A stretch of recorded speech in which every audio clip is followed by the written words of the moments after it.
ലക്ഷ്മിയാണ്. നമ്മുടെ ഹൈക്കോടതി ഇന്ന് വളരെ സന്തോഷമുള്ള ഒരു വിധി പറഞ്ഞിട്ടുണ്ട്. അപ്പൊ ഈ ഒരു വിധി അല്ലെങ്കിൽ വരുന്നത് വരെ വെയിറ്റ് ചെയ്തിരുന്ന ചില കാര്യങ്ങളുണ്ട്. അതായത് എന്റെ രണ്ടാമത്തെ വീഡിയോയ്ക്കും നമ്മുടെ താത്ത കുറച്ച് മറുപടി ഒരു വീഡിയോ ചെയ്തിട്ടുണ്ടായിരുന്നു. എനിക്ക് വേണ്ടിയിട്ടുള്ളതല്ല, എന്നെ പോലെ വീഡിയോ ചെയ്തിട്ടുള്ള പലർക്കും വേണ്ടിയിട്ടുള്ള ആൻസേഴ്സ് ആണ് അതിലുണ്ടായിരുന്നത്.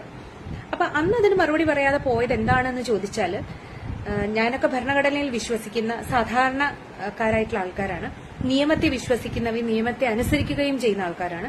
അപ്പൊ അതുകൊണ്ട് കോടതിയിലെത്തിയ ഒരു കേസിന്റെ നിയമം എന്താണ് പറയുന്നത് എന്ന് കേൾക്കട്ടെ എന്ന് വിചാരിച്ചു. അപ്പൊ നിയമവും പറയുന്നത് വിശ്വാസങ്ങളെ അധിക്ഷേപിക്കാനോ അല്ലെങ്കിൽ ലംഘിക്കാനോ ഉള്ളതല്ല എന്ന് തന്നെയാണ്. അത് ചെയ്യാൻ പാടില്ല എന്നുള്ളത് തന്നെയാണ്. അങ്ങനെ ഒരു വിധി വന്നതിന്റെ ബേസിസിൽ താത്തയോട് കുറച്ച് കാര്യങ്ങൾ പറയാനുണ്ട്, ചോദിക്കാനും. ഓക്കെ, അപ്പോ അതില് ആദ്യത്തെ ഒരു കാര്യം എന്താണെന്ന് വെച്ചാല്, നിങ്ങള് പറഞ്ഞു പരത്തി വെച്ചേക്കുന്നത് നിങ്ങള് കണ്ണന്റെ പടം വരച്ചു എന്നുള്ളത് കൊണ്ട് നിങ്ങൾ ആക്രമിക്കപ്പെടുന്നു എന്നാണ്. ആരാക്രമിച്ചു? എങ്ങനെ ആക്രമിച്ചു? എന്താണ് സാധാരണക്കാര് പറഞ്ഞത്? അമ്പലത്തിനകത്ത് കേക്ക് മുറിച്ചത് തെറ്റാണ്. അതായത് നിങ്ങളുടെ ബർത്ത്ഡേക്ക് നിങ്ങളൊരു കേക്ക് വാങ്ങിച്ച് നിങ്ങളുടെ ഇഷ്ടത്തിന് ചെന്ന് അവിടെ നിങ്ങളുടെ കുറെ ശില്പന്തികളെയും കൂട്ടി കേക്ക് മുറിച്ചിട്ട് അത് ആഘോഷിക്കാൻ മറൈൻ ഡ്രൈവ് അല്ല ഗുരുവായൂരമ്പലം.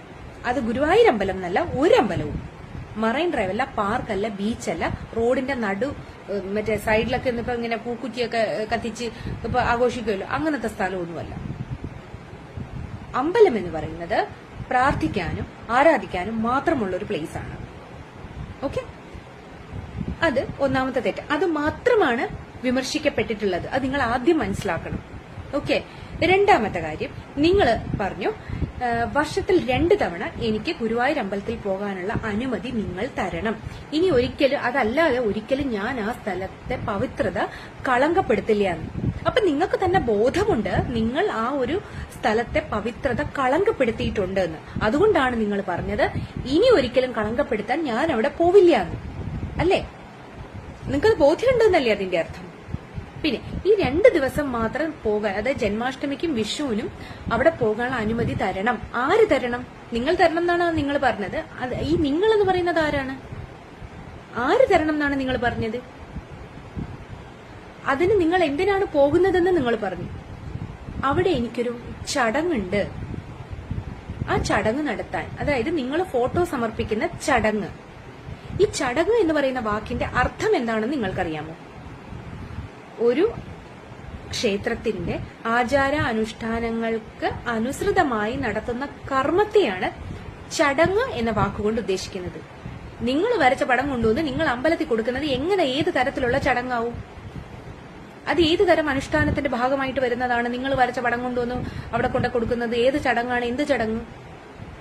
അപ്പൊ ഇനി നിങ്ങൾ പറയാൻ പോണത്, അത് എനിക്ക് അറിഞ്ഞുകൂടായിരുന്നു, വഴിപാട് എന്ന് പറയുന്നത് ഞാൻ ചടങ്ങ് എന്നുള്ള വാക്കുകൊണ്ട് പറഞ്ഞു പോയതാണ്, എന്റെ അറിവില്ലായ്മയാണ്, എനിക്ക് അറിഞ്ഞുകൂടാത്ത കാര്യങ്ങൾ പറഞ്ഞു തരികയല്ലേ വേണ്ടത് എന്നാണ്. നിങ്ങളോട് വേറെ ഒരു കാര്യം കൂടി ചോദിക്കാനുള്ളത്, ഒരു സ്ഥലത്തേക്ക് നമ്മൾ പോകുമ്പോൾ ആ സ്ഥലത്തെക്കുറിച്ച് അന്വേഷിക്കുക എന്ന് പറയുന്നത്, അത് പരിചയമില്ലാത്തൊരു സ്ഥലമാകുമ്പോൾ അതിനെക്കുറിച്ച് അന്വേഷിക്കുക എന്നുള്ളത് സാമാന്യ മര്യാദയല്ലേ? നിങ്ങൾ ആരോടെങ്കിലും പോയിട്ട് ചോദിച്ചിട്ടുണ്ടോ, ഞാൻ ഗുരുവായൂർ അമ്പലത്തിൽ പോകാൻ ആഗ്രഹിക്കുന്നു, അവിടുത്തെ കാര്യങ്ങൾ എങ്ങനെയൊക്കെയാണ്, അവിടുത്തെ രീതികൾ എങ്ങനെയൊക്കെയാണ്, അവിടെ ചെന്നാൽ എങ്ങനെയാണ് പെരുമാറേണ്ടത് എന്ന് നിങ്ങൾ ആരോടെങ്കിലും അന്വേഷിച്ചായിരുന്നോ? നിങ്ങൾക്ക് കണ്ണി കണ്ട പോലെ അങ്ങോട്ട് കയറി ചെന്ന് നിങ്ങളുടെ തോന്നിയാസം കാണിക്കാൻ വേണ്ടിയിട്ട് പാർക്കാ? ഈവൻ പാർക്കിലാണെങ്കിൽ പോലും അവിടെ ചെയ്യാൻ പാടില്ലാത്തത് ഡു ആൻഡ് ഡോൺസ് ഉണ്ട്. ബീച്ചിലാണെങ്കിൽ പോലും ഒരു പരിധി കൂടുതൽ ഇറങ്ങാൻ പാടില്ല എന്ന് പറയുന്ന ഒരു നിയമമുണ്ട് അവിടെ. നിയമം മീൻസ് ഇറങ്ങാൻ പാടില്ല എന്നൊരു റെസ്ട്രിക്ഷൻ ഉണ്ട്, നിബന്ധനയുണ്ട്, നിർബന്ധമുണ്ട്. അപ്പൊ അതൊക്കെ മനസ്സിലാക്കേണ്ടത് നിങ്ങൾ മാത്രമാണ്. അതൊന്നും ഞങ്ങൾ ആരും പറഞ്ഞു തരേണ്ട കാര്യമല്ല. അപ്പൊ അതിലൊന്നും ഞങ്ങൾക്ക് ആർക്കും ബാധ്യതയില്ല. അപ്പോ ഇനിയെങ്കിലും നിങ്ങൾ ഇതൊക്കെ അങ്ങ് മനസ്സിലാക്കിക്കോളുക. ഓക്കെ, നിങ്ങള് കൃഷ്ണനെ വരച്ചോളൂ, അത് വിറ്റോളൂ, കാശ് മേടിച്ചോളൂ, നിങ്ങളൊരു നല്ല വീട് വെക്കണം എന്ന് തന്നെയാണ് എന്റെ ആഗ്രഹം. കാരണം നിങ്ങളൊരു സ്ത്രീയാണ്, ഞാനും ഒരു സ്ത്രീയാണ്. അപ്പോൾ ഒരു സ്ത്രീയെ സംബന്ധിച്ച് നിങ്ങൾ എത്ര അഭിവൃദ്ധി ഉണ്ടാകുന്നോ, നിങ്ങളുടെ കഴിവിന്റെ ബലത്തിൽ നിങ്ങൾ എത്ര അഭിവൃദ്ധി ഉണ്ടാകുന്നോ അത്രയും സന്തോഷമുള്ള ഒരു കാര്യമാണ്. പക്ഷേ അത് തമ്മിലടിപ്പിക്കാനുള്ള ഒരു ആയുധമാക്കി നിങ്ങൾ മാറ്റരുത്. അത്രമാത്രമേ പറയുന്നുള്ളൂ, അത്രമാത്രമേ പറഞ്ഞിട്ടുള്ളൂ.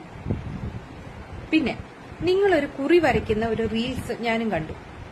അതിലെനിക്ക് പ്രത്യേകിച്ച് നിങ്ങളോട് യാതൊന്നും തന്നെ പറയാനില്ല. അതിനെ കുറേ ആൾക്കാർ വിമർശിക്കുകയും ട്രോൾ ചെയ്യുകയൊക്കെ ചെയ്യുന്ന കണ്ടു. ഒരു റീൽസ് ഞാൻ കണ്ടു. നിങ്ങളൊരു കുറി വരയ്ക്കുന്നു, നിങ്ങൾ എന്ത് വേണമെങ്കിലും കാണിച്ചോളൂ, നിങ്ങളുടെ മുഖമാണ്, നിങ്ങൾ കുറി വരയ്ക്കുകയോ കണ്ണെഴുതുകയോ പൊട്ടുകുത്തുകയോ ലിപ്സ്റ്റിക് ഇടുകയോ ഒക്കെ നിങ്ങളുടെ ഇഷ്ടമാണ്. അതിനൊന്നും എനിക്കൊന്നും പറയാനില്ല. അതിൽ ഇനി എന്തെങ്കിലും ഹിഡൻ അജണ്ട ഉണ്ടെന്നൊക്കെയാണ് ആൾക്കാർ പറയുന്നത്. പക്ഷെ ഞാൻ അതിൽ വിശ്വസിക്കുന്നില്ല. കാരണം ഒരു ജോലി ചെയ്യുന്ന, നിങ്ങൾ കൃഷ്ണന്റെ പടം വരയ്ക്കുന്ന ഒരാളാണല്ലോ, അപ്പൊ അത് നിങ്ങളുടെ തൊഴിലാണല്ലോ. നമ്മുടെ ഒരുപാട് നടിമാര്, അതായത് ഹിന്ദു നടിമാര് മുസ്ലിംസ് ആയിട്ട് വേഷം കെട്ടിയിട്ടുണ്ട്. അന്നേരം തലയിൽ തട്ടമൊക്കെ ഇട്ട് പൊട്ടക്കം മായ്ച്ചു തന്നെയാണ് അവർ അഭിനയിക്കുന്നത്. അഭിനയം എന്നുള്ള വാക്കുണ്ട് കേട്ടോ. ഇനി ഈ രണ്ടാമത്തത്,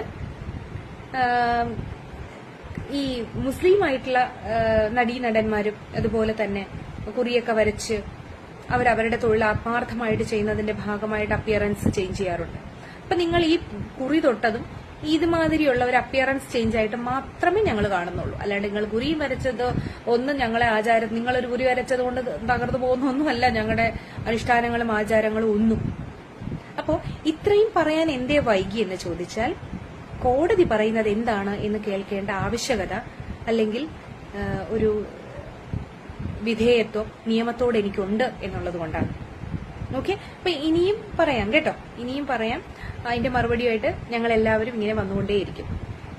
നിങ്ങൾ ഇനിയും പടം വരയ്ക്കണം, ഇനിയും നിങ്ങൾ പൈസ ഉണ്ടാക്കണം, നിങ്ങൾ നല്ല വീട് വെക്കണം, നല്ല മിടുക്കിയായിട്ട് ജീവിക്കണം. അതൊക്കെ കാണാൻ ആസ് എ ലേഡി ഞാൻ ആഗ്രഹിക്കുന്നു.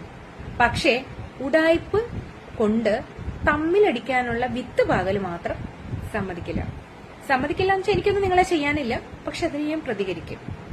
Okay, anyway, all the very best.